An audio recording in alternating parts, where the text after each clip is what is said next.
It's difficult to quantify what truly defines a legacy. Is it the players, the coach on the sidelines, or perhaps the trophies? Any way you look at it, QND now has its legacy firmly cemented in history.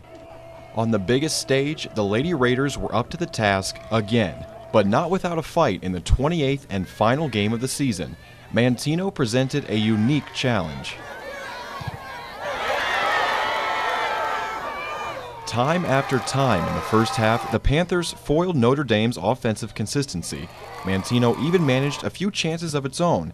It clearly wasn't time to panic, but what was happening in those first 40 minutes? I think the first half, the wind played an awful a lot to do with our struggles offensively. It seemed like we just had a hard time adjusting to it. The first half, I mean, we weren't really where we wanted to be on the score-wise, but we knew that if we kept pushing and doing what we were doing everything exactly right, just made a few adjustments in the second half.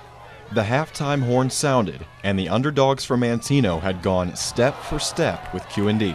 Well, we definitely don't lose any momentum. Sometimes that happens and they stop us in the first half, but I think we even play a stronger game in the second half, and we came out even with more intensity, and we knew we wanted that goal. And as the second frame began and the teams scrapped closer to the end of regulation, you began to wonder, would the first goal be the only goal? And who would it come from? Time passed, still zeros.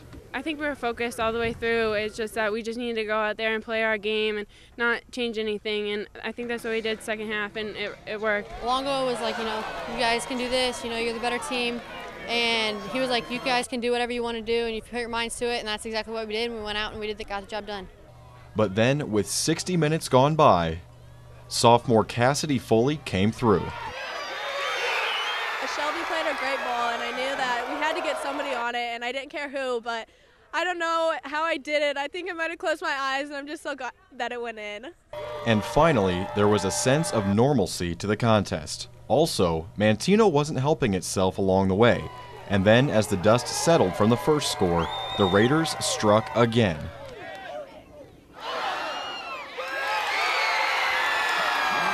And again.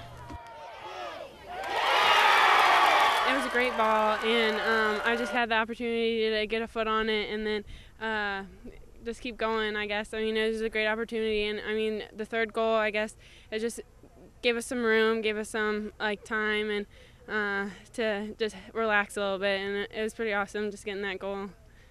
Hannah Thomas scored just 3 minutes after Foley, and Jordan Frericks' breakaway all but sealed the game with 10 minutes left. 2-1.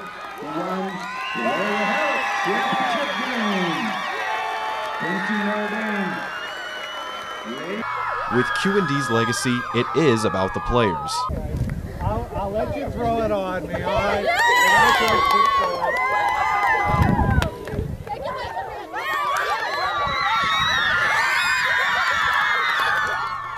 It's about the coach, and it's about the trophies. It's hard to describe.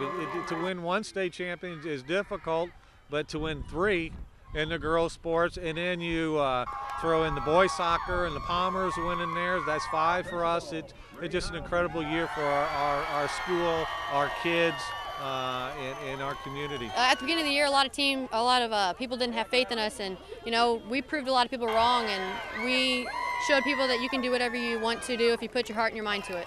This is great. This is kind of the last thing we could do for Notre Dame, and it's given us so much. So to go out like this, I couldn't be any happier. This is what we wanted to give to our school and to our fans and our peers, and I'm just so happy that we could finally do it. Never before in IHSA history had a team won a state title in each of the 3 seasons of a school year. Maybe that's what will end up defining this group. For me personally, I just get more and more thankful with each one. I think it's such a blessing, and I'm so happy, and I think it just represents our school and our community so well, and I couldn't be more thankful. It's just a good accomplishment. I mean, we've worked so hard as a team, and I mean, through any sport, and we're just a good group of girls, and we work hard, and I think that's just what it takes, and we just have fun doing it, and it's just awesome for our school and for our community and everything, and everybody's just so proud of us, and I mean, I'm proud of our team too. And to go undefeated on top of it all says a lot more. it's just a cherry on top. It's awesome. It shows how hard we worked, not only offense but defense as well, and just our whole team is unified together. Oh, that adds an awful lot. You know, there's not many teams that can say they won a state championship undefeated. And, you know, we did it. It's very difficult, and, you know, it's something that years from now they can be very proud of. It's an incredible legacy they've created, a standard that may never be matched. After Saturday night, the Quincy community and the entire state of Illinois has once again witnessed history.